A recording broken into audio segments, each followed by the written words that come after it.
All right, so ready to dive in. Today we're taking a deep dive into Respawn Entertainment. Ooh, Respawn. Love those guys. You know them, right? The studio behind Titanfall, Apex Legends, and, the Star Wars Jedi Oh, games. yeah, Fallen Order. That was a good one. Right. We got this really insightful analysis of the company, and I gotta say, some of the findings are wild. Oh, yeah. Like what? Well, for example, did you know that Apex Legends has, get this, over 200 million players? Wow, seriously. Seriously. Think about it. That's more than the population of Brazil. That's It's insane. crazy, right? I mean, Er, to achieve that in just a few years, that's got to be some kind of record. It really is, and in such a competitive industry, too. It's speaking of competition, the analysis really dives into how Respawn carved out their own little corner of the gaming world. Well, they're definitely unique, that's for sure. So true. And the analysis highlights a few of their major strengths, like their innovative game design. Well, yeah, I mean, think about Titanfall, that those pilot to Titan transitions were revolutionary. Seriously. It's like they took the FPS genre and said, okay, how can we completely flip this on its head? And they totally did. And, the parkour system, too. Genius. That verticality in the level design was insane. Exactly. It's like they were thinking in 3D before anyone else. Yeah. Like, what if players could run on walls? And what if they could seamlessly control these giant mechs, too? And remember that smart pistol from Titanfall 2? Oh, man. Game changer. I know, right? But it's not just the mechanics that are strong. Respawn's storytelling is top-notch, too. Mhm. Especially, in those Star Wars Jedi games. Oh, totally. I mean, Fallen Order and Survivor, those games brought something new to the table. Right. Like, for a while, it felt like single-player Star Wars games were, well, kind of stuck. A bit stale. Totally. Yeah. But Respawn came in and said, nope, we're doing something different. And they delivered. Compelling stories, characters you actually cared about, and all while respecting that whole Star Wars vibe. Exactly. Like, it's a tricky thing to do, capturing the feel of Star Wars without just rehashing the same old stuff. They walked that line perfectly. Right. And you got to give them credit for the technical side of things, too. I mean, the gameplay was so smooth. Yeah, and the visuals. Stunning. Absolutely. And the sound design, so immersive. It all came together for a really polished experience. They don't mess around. Nope. But here's where things get interesting. The analysis argues that Respawn's biggest success, Apex Legends, could also be their biggest challenge. Interesting. I mean, Apex is huge, right? Massive. Yeah. But, it's that whole live service thing. Oh, yeah, keeping a game like that going, that's got to be tough. It's a constant demand for new content, new updates, new everything. I can see how that could be a strain. Right. And the analysis actually mentions a few times when it seems like Apex might have stretched Respawn a little thin. Oh, really? I hadn't noticed. Well, remember that season when the new Legend was just, way too powerful? Oh, yeah. Took them ages to balance that out. Exactly. Or those few seasons where the content felt, I don't know, kind of lackluster. You're right. I hadn't thought about it like that. It's easy to forget, with a game that big, just how much work goes on behind the scenes. And all that pressure to constantly deliver. It makes you wonder where that leaves Titanfall, Oh, yeah, the Titanfall fans, they've been waiting a while. Yeah, and the analysis acknowledges that frustration. I mean, I can see why some folks feel like Apex is taking priority. Well, it is their cash cow. For sure. And, to be fair, the Battle Royale genre is super competitive. Oh, totally. I mean, Fortnite, Warzone, PUBG, those are some heavy hitters. It makes you think, what would a Titanfall 3 even look like in that landscape? Right. Could it compete? Or should they try something different, something that plays to the strengths of the Titanfall universe? That's a great question, and I think one that Respawn is probably asking themselves right now. Yeah, what would Titanfall look like if it wasn't trying to be a battle royale? What if they went with a more story-driven campaign? Really delving into the lore, the conflict between the IMC and the militia. Ooh, that'd be cool. Or maybe a spin-off that focuses on, the pilots and their abilities. Yeah. Like a squad-based tactical shooter, or even a single-player adventure, all about that parkour and those crazy gadgets. Now you're talking. Or maybe a remastered collection. Introduce the franchise to a whole new audience. Give them time to think about the next big step. I'd buy that. Me too. But either way, you got to give them credit. They know how to handle a big IP. You mean like Star Wars? Yes, Star Wars. Those Jedi games prove they can take a beloved franchise and do something fresh with it. No doubt. But it makes you think, right? How much creative freedom do you have when you're working with something as big as Star Wars? That's a good question. It's like a double-edged lightsaber. I see what you did there. I couldn't resist. Yeah. But, on the one hand, you have a built-in audience, the marketing power of, Disney. Can't beat that. But then you got to follow all the rules. Stick to the established canon, maybe face some restrictions from the IP holder. So do you think that limits them? Honestly, I'm not sure. The analysis suggests that maybe, down the line, Respawn might want to focus on building their own original IPs. Oh, wow, that'd be interesting. Right, to have complete control over the world, the characters, the gameplay, the whole thing. Imagine what they could do with that kind of freedom. It's exciting to think about, right? Yeah. What kind of worlds would they build? What kind of stories would they tell? The possibilities are endless. I guess that's what makes Respawn so fascinating.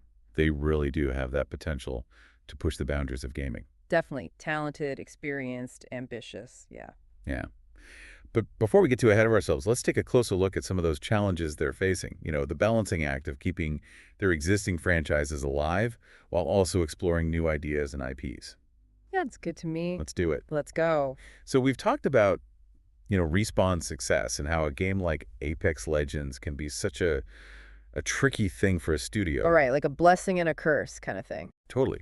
But the analysis, it goes even further and brings up these really interesting points about the challenges of, just staying ahead in gaming. Well, yeah, it's a constantly evolving world out there. It really is. And one of the biggest challenges, according to the analysis, is just straight up competition. Oh, yeah. I mean, it is a jungle out there. It really is. Yeah. We already talked about the Battle Royale scene, but even in the, single-player action-adventure space, Respawn's got some serious competition. Oh, for sure. You've got giants like God of War. Right. And Elden Ring. Oh, yeah. Elden Ring. And don't forget about Horizon. Right. All of them pushing the boundaries of storytelling and gameplay and just world building in general. It's insane what they're doing these days. It is. So for Respawn to really stand out, they got to offer something, something special. Something truly unique, yeah. Exactly. And that ties into another challenge they're facing, which is player retention. Oh, yeah. Especially in the age of live service games. Right. It's like, how do you keep people engaged when they expect constant updates and new content? It's like trying to hold on to water, Uh-huh. Yeah. Just keep slipping away. Exactly. You keep adding more, but some of it always leaks out. So what's the solution? Well, the analysis suggests focusing on sustainable content cycles.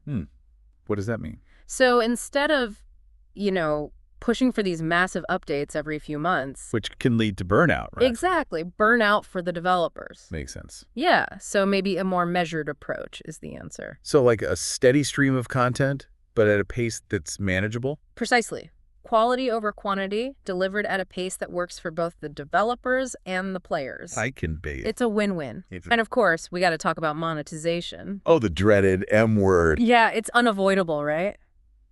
Live service games got to make money. That's a business. Exactly. But aggressive monetization can really turn players off. Oh, yeah. No one wants to feel like they're getting nickel and dimed at every turn. Right. It's all about finding that sweet spot. That balance between, players getting value for their money, but also not feeling exploited. It's a tightrope walk, for sure. And the analysis actually points to some examples of games that, well, they didn't quite stick the landing. Oh, really? Yeah, like where the monetization felt so predatory that it actually hurt the game in the long run. Oof. That's got to be tough to recover from. It is. So it seems like Respawn's doing all right with Apex in that regard. Yeah, so far so good, but, it's a constant challenge. For sure. But there's another layer to this whole challenge thing, right? Oh, like what? Well, I mean, Respawn isn't exactly independent. They've got EA looming over them. Ah, right, the EA factor. Exactly. And the analysis, it goes into how being part of a massive corporation like that, it can be both, good and bad. Two sides of the same coin. Totally. On the one hand, you've got the financial backing, the marketing muscle, all that jazz. Yeah, that's got to be helpful. Oh, absolutely. But on the other hand... there's potential for, well, clashes. Creative clashes. Yeah, creative clashes, maybe pressure to prioritize profits over, artistic vision. And maybe even like a reluctance to take risks. Exactly. Like, why gamble on something new and weird when you can just churn out another sequel? So it's a trade-off. Always is. Speaking of trade-offs, remember how we talked about Respawn's success with Star Wars? Yeah, they nailed it. They did. But the analysis, it makes this point, and I got to say, it really got me thinking. Oh, tell me more.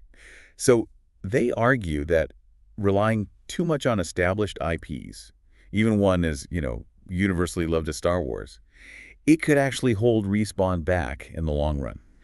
Interesting. Why did they say that? Well, It's like, they're playing it safe, relying on that familiar brand recognition. Right, but doesn't that make sense? I mean, Star Wars is huge. It is.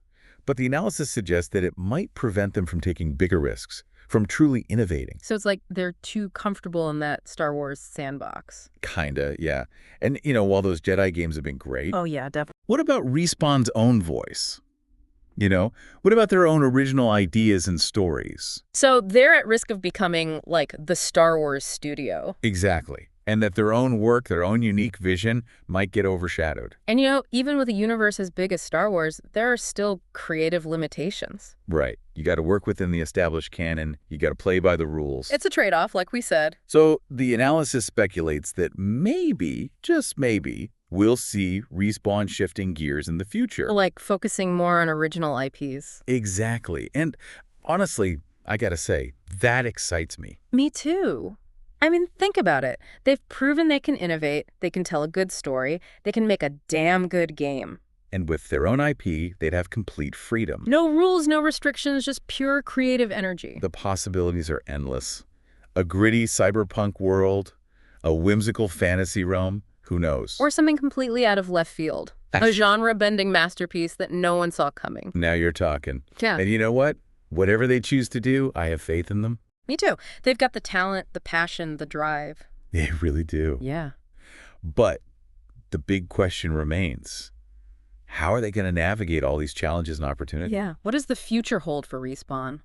It's a question for the ages. Only time will tell, but I'm excited to find out. Me too.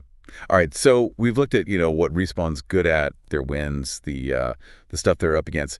But let's shift gears for a sec. Okay, where were we? Let's use our imaginations for a bit. Knowing what we know now, right, about Respawn, their knack for, pushing the limits, building these cool worlds, and where they stand in the whole gaming world. Yeah. What kind of game would you love to see them make next? Oh, man, that's a tough one. But honestly, what really stood out to me from this whole deep dive is their ability to, innovate within established genres, Oh, yeah. So I think it'd be awesome to see them tackle something really ambitious, maybe a live service game that, really, really leans into player agency and storytelling on a massive scale. Ooh, I like where you're going with this. You know what I mean? Yeah. Like, we've seen hints of that in games like, Destiny or No Man's Sky. Yeah, exactly. But imagine a world that actually evolves based on the choices that players make. Oh, that'd be wild. Right, like shifting alliances, stories that emerge organically, a whole universe shaped by the community.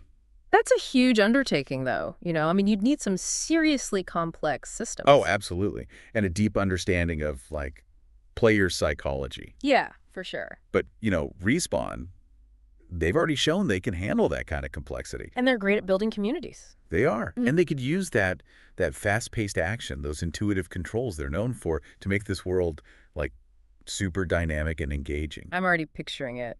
Players working together, overcoming challenges, writing their own stories in this constantly changing universe. It'd be incredible. And remember how we talked about, maybe relying too much on existing IPs? Yeah, could be a risk. What if they took that risk, flipped it on its head? How do you mean? What if they made a brand new IP, something totally original, but with that signature Respawn action, that focus on story? Ooh, a world built from scratch where everything's new, but it still feels like a Respawn game. Exactly. A platform for shared experiences, emergent storytelling, all that good stuff. It'd be like a blank canvas, just waiting for them to do their thing. They could pull from any genre, sci-fi, fantasy, even historical settings. And blend it all together to make something completely unique. And they bring those core Respawn elements, Yeah. That fluid movement, the satisfying combat, the immersive world building. Man, that's exciting to think about. It really is. I think a move like that, it would really solidify their place as a leader in the gaming industry. Couldn't agree more.